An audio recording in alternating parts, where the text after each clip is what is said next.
It's now my pleasure to introduce our next speaker, Mr. Randy Babbitt, my boss and the administrator of the FAA. I've known Randy for several years and am personally very grateful to have the opportunity to be a part of his team at the FAA. We are all extremely fortunate to have someone at the head of our agency who has such a breadth and depth of experience in the airline industry. Before his appointment as administrator, Randy served on the FAA's Management Advisory Council and provided advice and counsel to a number of FAA administrators. As you all know, he was also an airline pilot for many years and served as president and CEO of the Airline Pilot Association, where he championed the One Level of Safety initiative implemented in 1995 to improve safety standards throughout the industry. Randy is an inspiring leader and an incredible representative for this agency. He has a deep understanding of and ability to communicate about the priorities that face the industry and the government. So please join me in welcoming Administrator Babbitt to the podium.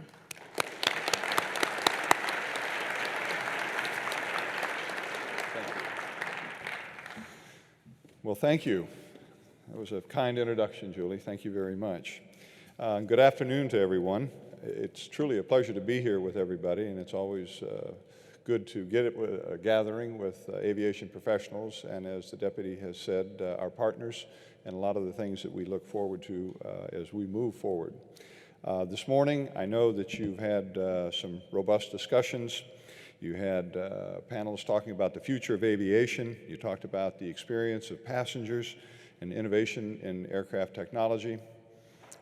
When you talk about the passenger experience, I was at a symposium not too long ago and someone opined that the old expression that getting there was half of the fun was somewhat dented with the advent of commercial aviation, but you know, that was just their thought. This conference is about, for us, looking to the future, and it's about innovation. We need to keep our eyes on the demands that will face this system. And we need to prepare ourselves. We need to prepare ourselves in terms of technology and people going forward. We are experiencing growth, and we are seeing increasing demand. We've come out of the depths of a pretty serious recession this year. Commercial carriers are returning to profitability. And business aviation itself shows good signs of rebounding. We're now projecting growth in general aviation sectors, particularly in the jet aircraft and the light sport aircraft sectors. And last year, despite a very challenging environment, 713 million passengers flew on U.S. airlines in this country. And we expect to see stronger growth again this year. We're projecting an increase of 3.5%. Now, this forecast focuses and looks at how many planes and how many people will fly in the future. What will be the demand on our system? We want to see a picture of air travel in the next 20 years, free of constraints. We want to know what we need to strive to meet and conquer. And the indications are that we are growing towards a very historic milestone of carrying 1 billion passengers on U.S. airlines within the next decade. And when you think about it, that's an additional 300 million people that we are forecasting to carry. That increase is roughly the entire United States. Every man, woman, and child will be boarded in addition to what we're carrying today. And if you look at the end of the forecast, 20 years out from now, we're predicting a demand for 1.3 billion passengers. That's another 300 million. And from today's level, that's like adding the population of metropolitan New York 30 times over. So where are we going to put them all?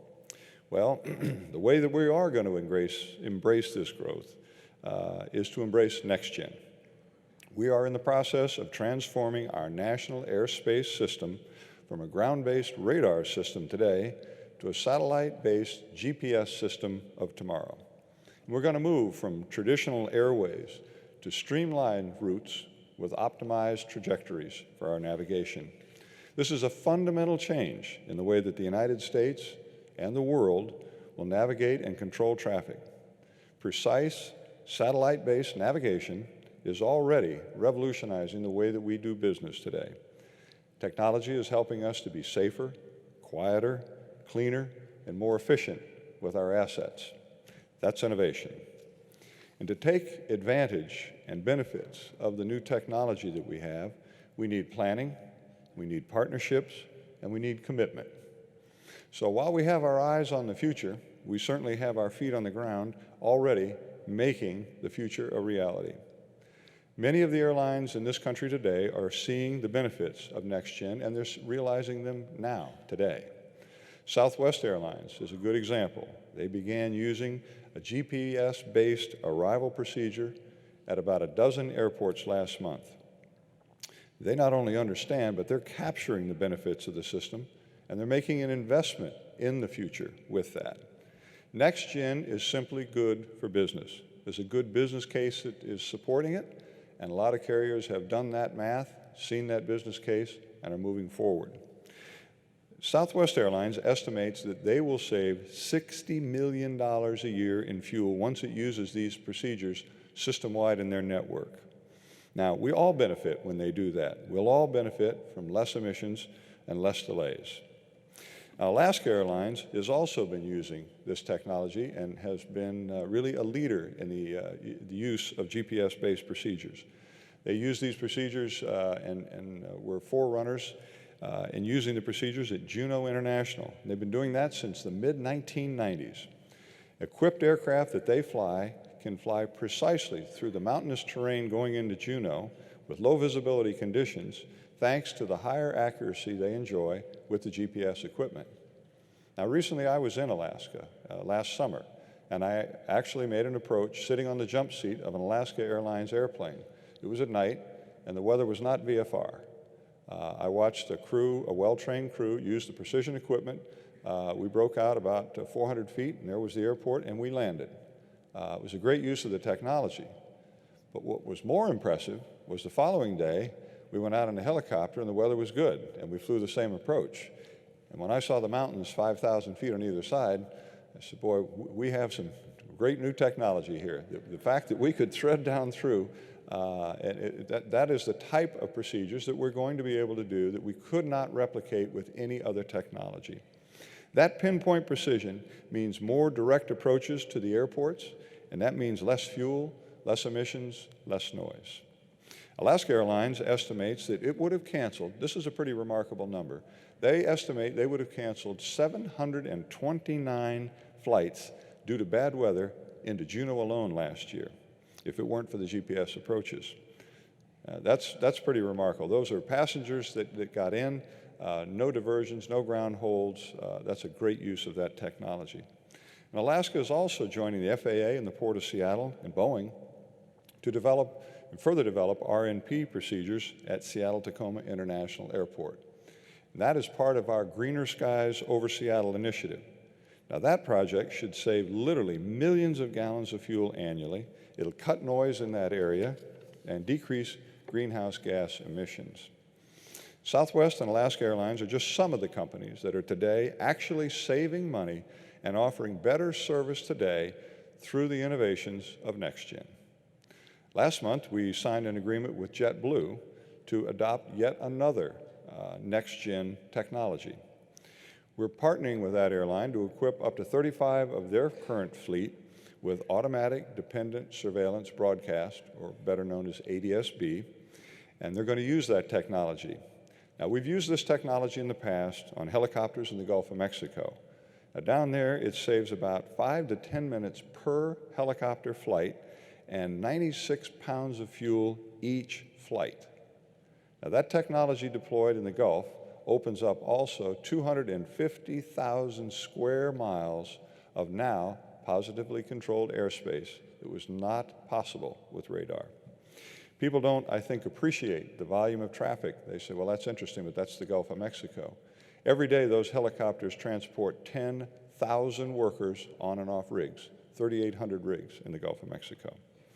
Well, under this partnership, JetBlue will be able to take advantage of some new next-gen routes that we've designed. They'll be able to fly from Boston and New York down to Florida and into the Caribbean using these new next-gen routes. And I would equate these next-gen routes to something not unlike HOV lanes off the coast. They're going to bypass a lot of congestion. They'll use the new routes, And of course, they're going to benefit with more efficient flight schedules and more reliable arrival times. And in turn, with us, for the partnership, JetBlue will share their flight data, which is going to show us in great detail exactly how and where the GPS-based technology is helping to save us time, fuel, and distance reductions. Companies today that are equipping with NextGen are actually, and I said it earlier, they are actually financially reaping the benefits of innovation. And we're committed with them to move forward with more innovations. We're committed to investing in our infrastructure so that we remain competitive in a global economy.